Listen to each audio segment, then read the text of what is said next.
Ελλάδος σε όλη της την ιστορία, σε όλη της τη διαδρομή υπήρξε ένα πραγματικό χωνευτήρι πολιτισμού. Φιλοξένησε όλους τους λαούς, όλους τους πολιτισμούς στα 2.500 χρόνια της ιστορίας της.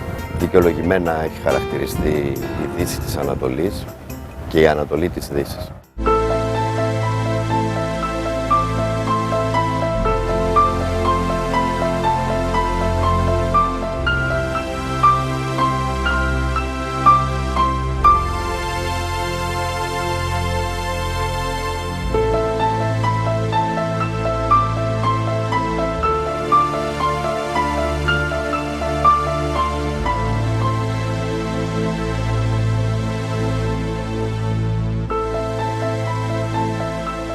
Η σημασία της Ρόδου στον αρχαίο πολιτισμό θα τη βρούμε αποτυπωμένη, να βγαίνει μέσα από την ιστορία, την ανάγνωση της ιστορίας, από τον Όμηρο, από την Ηλιάδα.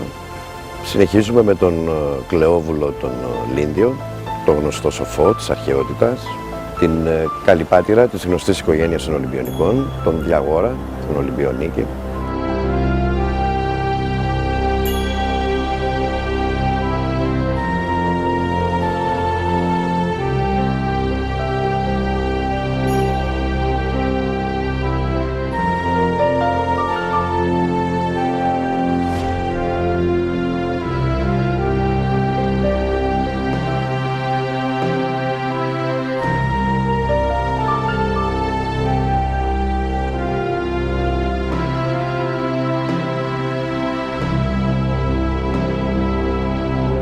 Ακόμα και η νίκη της Σαμοθράκης, λίγοι ξέρουν ότι κατασκευάστηκε από τον Πυθόκριτο στη Ρόδο, ένα ροδιακό, δηλαδή άγαλμα, περίπου το 200 π.Χ.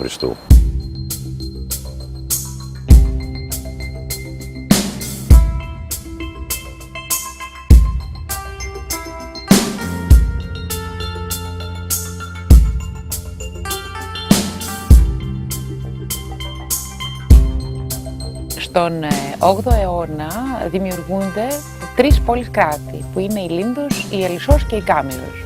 Κοινό στοιχείο που ένωνε και τις 3 πόλεις ήταν βεβαίως ο ναός της Αθηνάς Πολυάδος, που ήταν στην Ακρόπολη και των 3 πόλεων.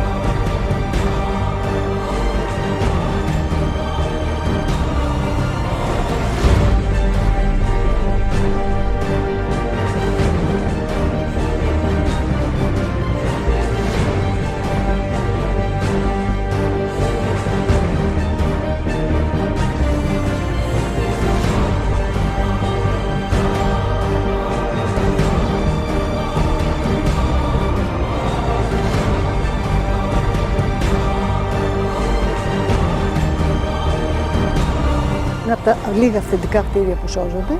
Ανεβαίνοντας στον όροφο, χαρακτηριστική είναι η μεγάλη αίθουσα των ασθενών.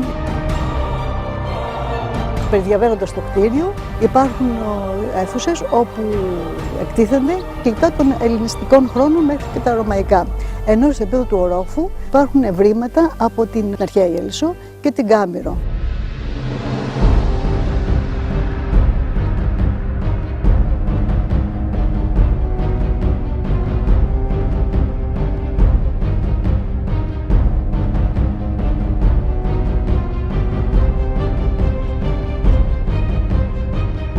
Ce projet d'exposition est né au Louvre du désir de mieux connaître l'historique de certaines de nos collections d'antiquités rhodiennes, qui sont des collections Saltzman.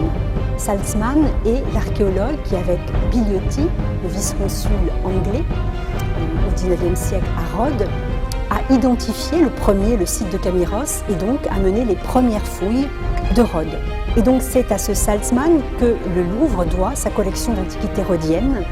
Et puis bien sûr, l'exposition est aussi pour nous l'occasion de réunir tous ces objets qui ont été disséminés dans l'ensemble de l'Europe à l'occasion donc de cette histoire complexe des fouilles de Rhodes.